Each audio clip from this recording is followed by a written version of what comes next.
Assalamualaikum warahmatullahi wabarakatuh. Selamat pagi semuanya. Semoga kita selalu dalam keadaan sehat, tetap di rumah, dan gunakan masker. Kita akan melanjutkan materi yang ketiga mengenai vektor. Yang pertama, silahkan siapkan buku catatan kalian, karena Ibu berharap materi yang kita pelajari hari ini semuanya kalian salin di buku catatan. Kita lanjut. Nah, hari ini kita akan membahas mengenai vektor. Apa itu vektor ya? Nah, pertemuan sebelumnya kita membahas mengenai pengukuran, di mana di sana ada yang namanya besaran. Besaran ini terbagi menjadi dua. Ada yang namanya besaran skalar, ada yang namanya besaran vektor. Lalu bedanya di mana? Nah, kalau besaran skalar, dia hanya mempunyai nilai saja. Misalnya massa, suhu, volume, panjang, waktu, dan energi. Misalkan massa, berapa massa benda itu? Massa benda itu adalah 7 gram. Nah, dia cuma punya nilai saja. Berbeda dengan vektor. Vektor dia mempunyai nilai dan arah. Contohnya ada gaya, kecepatan, percepatan, perpindahan, momentum, dan berat. Berat nih, misalnya beratnya 10 Newton, ya arah berat kemana? Ke bawah atau ke pusat bumi. Kemudian misalnya gayanya 20 Newton ke arah utara. Nah, jadi dia punya nilai dan juga punya arah. Ya, jadi bedanya skalar dan vektor adalah kalau vektor dia mempunyai nilai dan arah. Notasi vektor itu biasanya dinyatakan dengan huruf besar atau huruf kecil yang diberi tanda panah di atasnya atau ditebalkan. Jadi bisa seperti ini, huruf kecil dengan panah, huruf besar dengan panah, atau huruf besar yang ditebalkan. Nah, kalau di buku-buku cetak biasanya menggunakan ini ya, menggunakan huruf yang ditebalkan. Nah, kalau di buku catatan kalian bisa menggunakan huruf biasa yang diberi panah di atasnya, diberi tanda panah. Nah, sebuah vektor itu dilambangkan dengan sebuah garis lurus dengan tanda panah. Arah panah itu menunjukkan arah vektor. Jadi vektor itu yang di sebelah sini itu namanya pangkal, yang di sini adalah ujung. Jadi kemana mengarah? Nah, di mana ujungnya mengarah, maka arahnya ke sana, kayak gitu. Makanya vektor mempunyai nilai dan juga arah. Panjang suatu vektor menggambarkan besar atau nilai vektor tersebut. Nah, vektor besarnya satu satuan ke arah kanan nih, contohnya seperti ini. Bisa kita misalkan kalau 1 cm itu sama dengan 1 satuan. Misalnya nih ada dua buah vektor, misalnya vektor A dan vektor B. Nah, dia sama-sama mengarah ke kanan misalnya. Vektor A misalnya di sini, vektor B ke sini juga, tapi vektor B itu lebih panjang. Nah, artinya vektor B itu lebih besar nilainya gitu. Makanya dia lebih panjang. Jadi, panjang vektor itu menentukan besar atau nilainya. Menentukan resultan vektor. Nah, menentukan resultan vektor itu ada dua. Yang pertama grafis, yang kedua adalah analitis. Kalau metode grafis itu ada dua, yaitu dengan poligon dan dengan jajar genjang. Jadi dari katanya saja ya, grafis berarti kita menggambar, nantinya kita akan menggambar vektornya. Jadi nanti kita dapat setelah menggambar. Nah, kalau analitis itu terbagi menjadi kosinus, metode kosinus dengan metode vektor komponen. Nah, kalau analitis nanti kita menggambar, kemudian juga ada hitungan matematisnya. Langsung saja kita metode yang pertama, ini adalah yang grafis, yaitu dengan metode poligon. Caranya, yang pertama adalah lukis salah satu vektor. Jadi kita lukis dulu vektor yang pertama, yang ini A. Kemudian lukis vektor kedua dengan pangkal vektor kedua di ujung vektor pertama. Jadi pangkalnya yang B ini kita hubungkan dengan ujung vektor yang pertama. Nah, misalnya ada 3, berarti kita lanjutkan lagi. Caranya seperti itu. Jadi vektor yang ketiga, pangkalnya kita hubungkan dengan ujung vektor yang kedua. Nah, begitu seterusnya jika vektornya ada lebih dari 2 atau lebih dari 3. Kemudian vektor resultan adalah vektor yang berarah dari pangkal vektor pertama menuju ke ujung vektor terakhir. Jadi ini vektor yang pertama, ini yang kedua. Maka resultannya itu adalah dari sini pangkal vektor pertama ke ujung vektor kedua. Jadi di sininya pangkal ketemu pangkal, yang di sininya ujung ketemu ujung. Begitu. Begitupun kalau ada 3 vektor, 4 vektor gitu. Jadi pangkal vektor pertama kita hubungkan dengan ujung vektor yang terakhir. Itu adalah metode poligon. Kemudian ini adalah metode jajar genjang. Kalau metode jajar genjang, nah yang pertama itu kan kita lukis vektor yang pertama, sama ya, ini vektor yang pertama. Dan vektor yang kedua dengan titik pangkal berhimpit. Jadi pangkal dengan pangkal kita hubungkan, berbeda dengan yang tadi. Jadi pangkal dengan pangkal kita hubungkan, maka dapat ke sini, kemudian pangkal yang B ke sini. Lukis sebuah jajar genjang dengan kedua vektor sebagai sisi-sisinya. Jadi sini kita tarik garis putus-putus, ke sini juga kita tarik garis putus-putus. Nah, vektor resultannya adalah diagonal jajar genjang yang titik pangkalnya sama dengan titik pangkal kedua vektor. Jadi di sini pangkal semuanya ketemu pangkal. Kemudian di sini ujung ketemu ujung. Ini untuk metode jajar genjang. Kita lanjut ke yang analitis, yaitu dengan metode kosinus. Ada 2 vektor ya, ini vektor yang pertama, ini vektor yang kedua. Kemudian kita tarik resultan di sini. Nah, resultan 2 buah vektor itu ditentukan dengan persamaan R sama dengan akar F1 kuadrat ditambah F2 kuadrat ditambah 2 kali F1 kali F2 dikali cos alfa. Siapa tahu ya, ada yang bingung nih, kok di sini alfa Bu, sedangkan di sini theta. Nah, alfa, theta atau beta, nah itu hanya menyimbolkan sudut. Nah, jadi dia hanya menyimbolkan sudut. Jadi jangan bingung kenapa di sini alfa. Nanti kalau ada soal yang lain ternyata theta atau ternyata beta. Jadi itu tidak masalah karena dia hanya menyimbolkan atau menggambarkan sudutnya gitu, besar sudutnya. Ini adalah untuk mencari resultan. Kemudian yang kedua adalah mencari selisih. Nah, perbedaannya hanya di sini.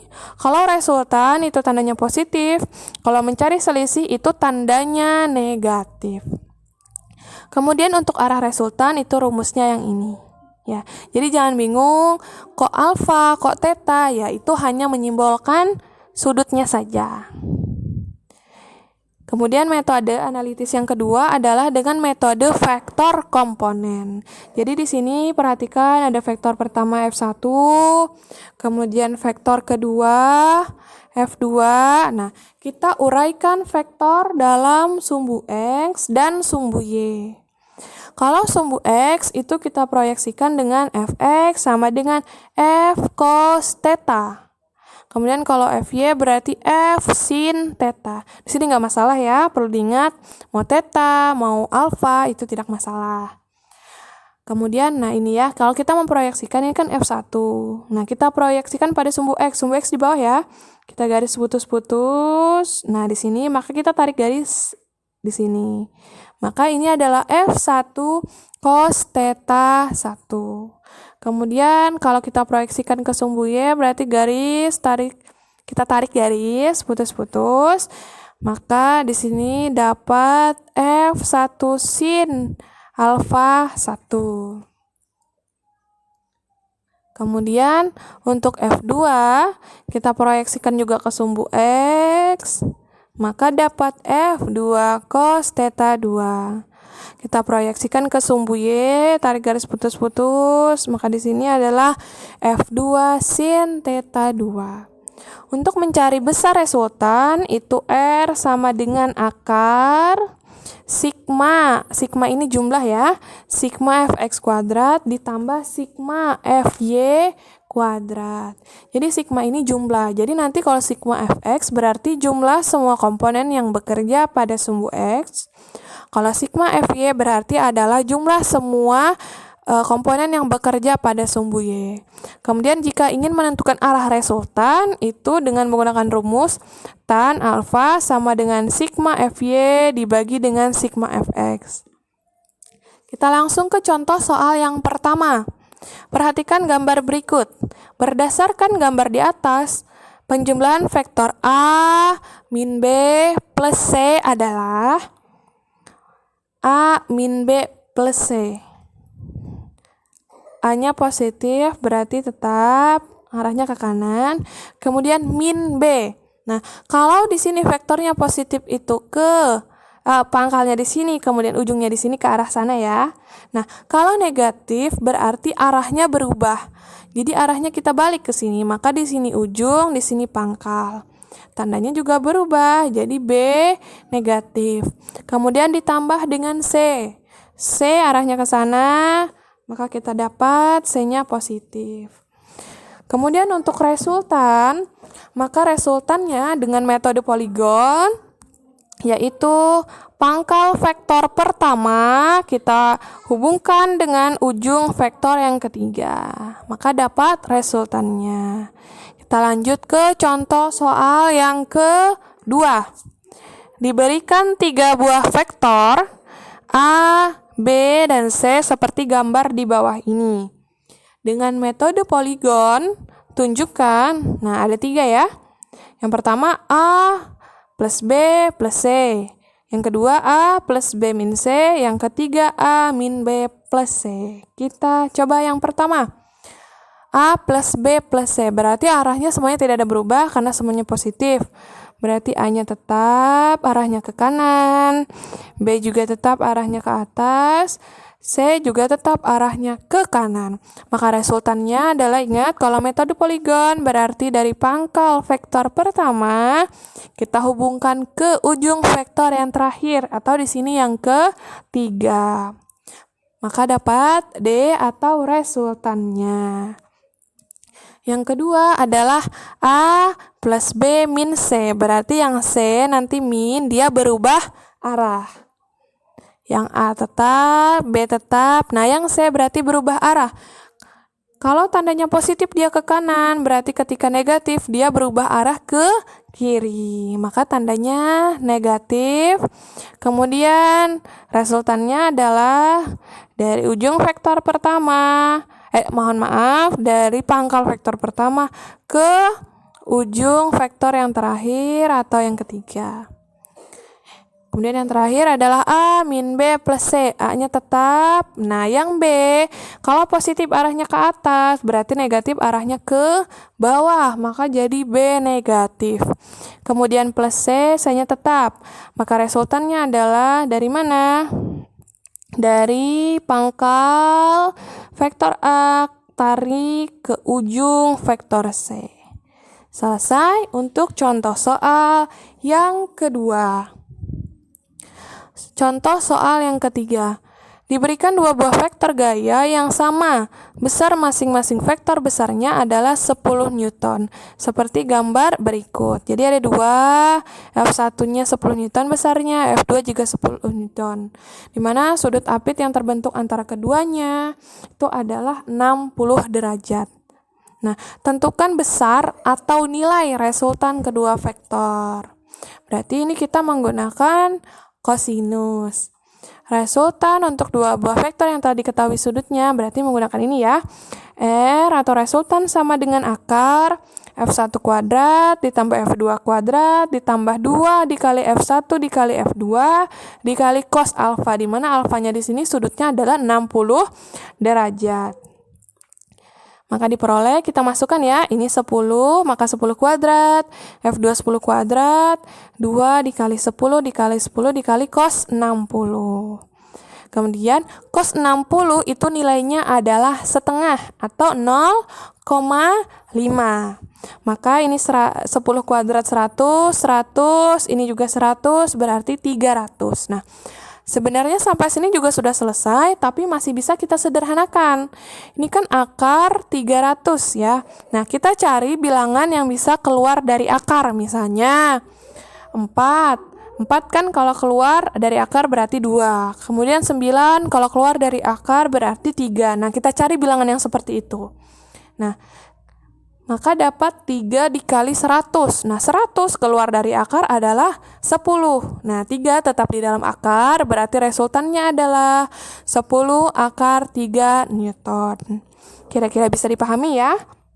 Kita lanjutkan ke contoh soal yang keempat. Ini sama saja ya. Nah, dua buah vektor kecepatan yaitu P dan Q masing-masing besarnya 40 dan 20. Berarti yang ini P, yang ini Q.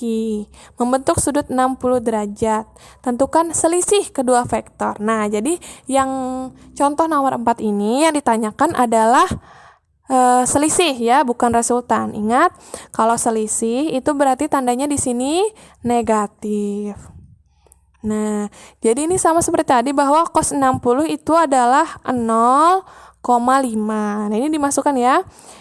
Yang pertama itu 40, kemudian 20, dikurang 2 kali 20 dikali 40 dikali cos 60.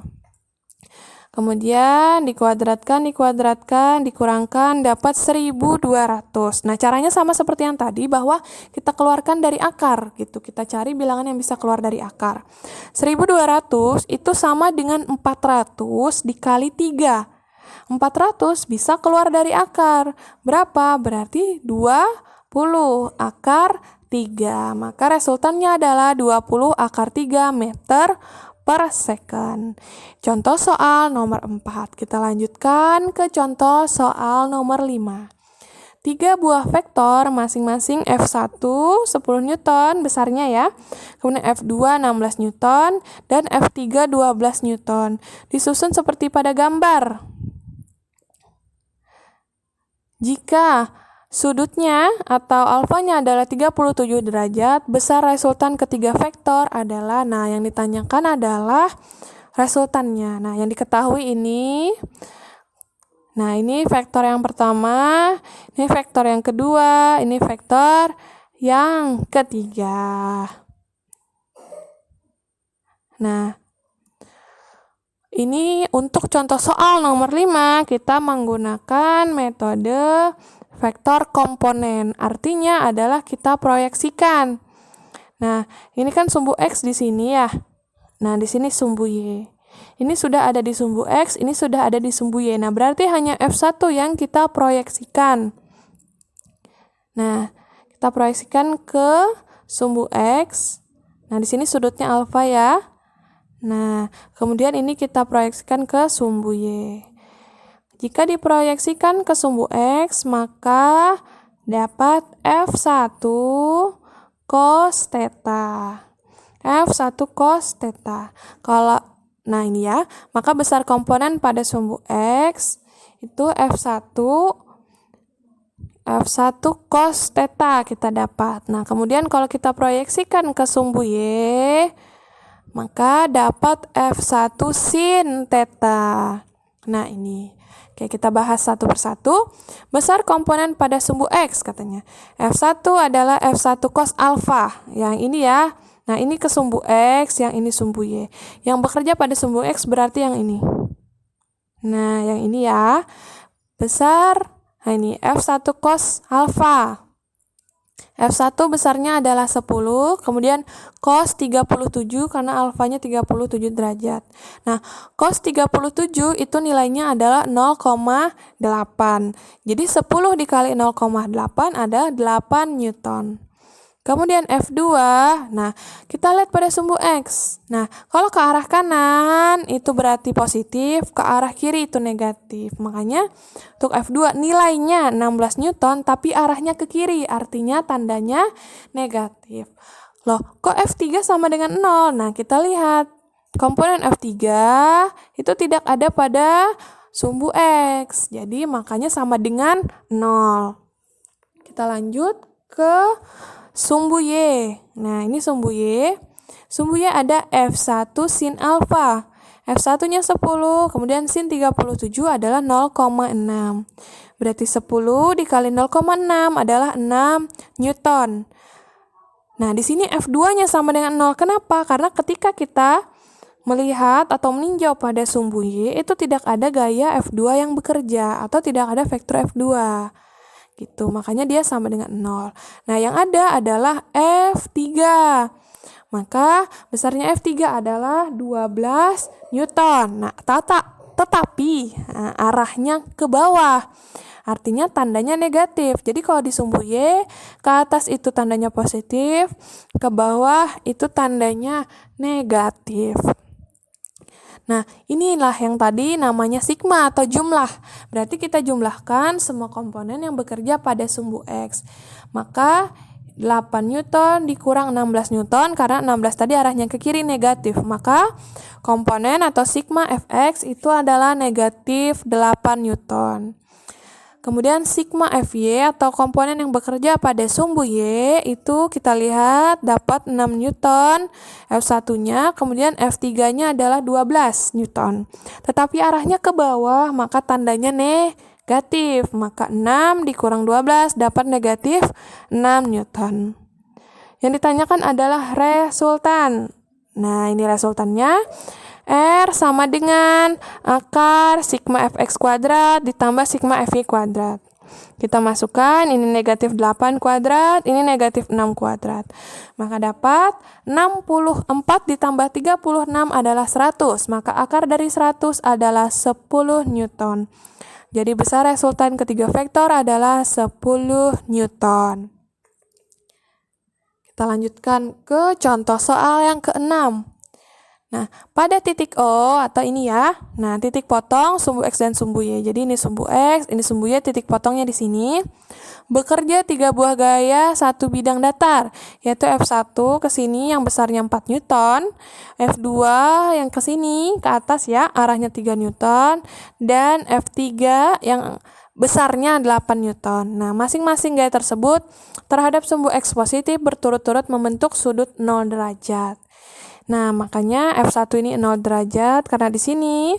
Kemudian F2-nya ada 90, kemudian F3-nya adalah 217 derajat. Tentukan besar resultan gaya dari ketiga gaya tersebut, kemudian arah resultan terhadap sumbu X positif. Jadi yang ditanyakan untuk soal yang terakhir ini adalah besar resultannya juga dengan arahnya. Oke, ini kita proyeksikan dulu ya. Nah, kalau ini kan sudah di sumbu X, yang ini sudah di sumbu Y. Yang kita proyeksikan adalah yang F3. Kita proyeksikan ke sumbu X, berarti ke sini, maka dapat F3 cos 217 derajat. Kemudian kita proyeksikan ke sumbu Y, maka dapat F3 sin 217 derajat. Ini adalah yang diketahui di soal, dan yang ditanyakan yang pertama adalah resultannya, yang kedua itu adalah arahnya. Kita lanjut. Nah, untuk lebih mudah mengerjakannya, maka kita bisa menggunakan tabel atau disusun di tabel seperti ini. Kita sudah tahu, kita bahas ya. Kita bahas satu persatu.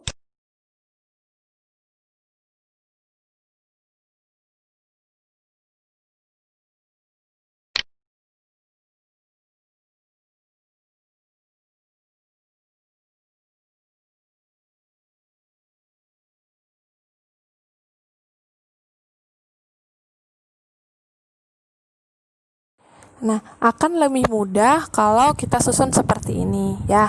Nah, untuk F1 kita ketahui besarnya 4 Newton, sudutnya 0 derajat. Nah, ketika diproyeksikan ke sumbu X, berarti F1 sama dengan F cos alfa 1. Berarti, nah, 4 cos sudutnya adalah 0 derajat. Nah, cos 0 itu nilainya adalah 1, berarti 4 dikali 1, 4 Newton. Kemudian F2, kita tinjaunya satu-satu dulu ya, kita ke sumbu X dulu. Kemudian F2 itu besarnya 3 Newton, sudutnya adalah 90 derajat. Kita masukkan, nah cos 90 itu nilainya adalah 0, maka 3 kali 0 adalah 0. F3 besarnya 8 Newton, besar sudutnya adalah 217 derajat. Cos 217 derajat itu adalah negatif 0,8. Berarti ini F3 ya. Nah, F3 itu adalah negatif 64 Newton. Maka sigma Fx atau jumlah semua komponen di sumbu X adalah 4 dikurang 6,4. Maka dapat negatif 2,4 Newton. Ini untuk sumbu X. Kita lanjutkan ke sumbu Y. Sumbu Y itu kita menggunakan sin ya. Jadi F-nya tetap, sudutnya tetap. Yang berubah adalah kalau di sumbu X kita menggunakan cos, maka di sumbu Y kita menggunakan sin. Sin 0 adalah 0, berarti 4 kali 0, 0. Sin 91, 3 kali 1, 3. Sin 217 itu adalah negatif 0,6. Maka kita peroleh pada sumbu Y itu F1-nya 0, F2-nya 3 Newton. Ini F3 ya, mohon maaf. Maka F3-nya adalah negatif 4,8 Newton. Maka maka sigma atau jumlahnya itu adalah 3 dikurang negatif kita kurang 4,8. Maka dapat komponen pada sumbu Y adalah negatif 1,8 Newton. Maka resultannya adalah akar dari sigma Fx kuadrat ditambah sigma Fy kuadrat. Berarti negatif 2,4 kita kuadratkan, kemudian negatif 1,8 juga kita kuadratkan. Dapat bahwa 5,76 kita tambahkan 3,24, hasilnya adalah akar 9. Nah, akar 9 keluar, berarti resultannya adalah 3.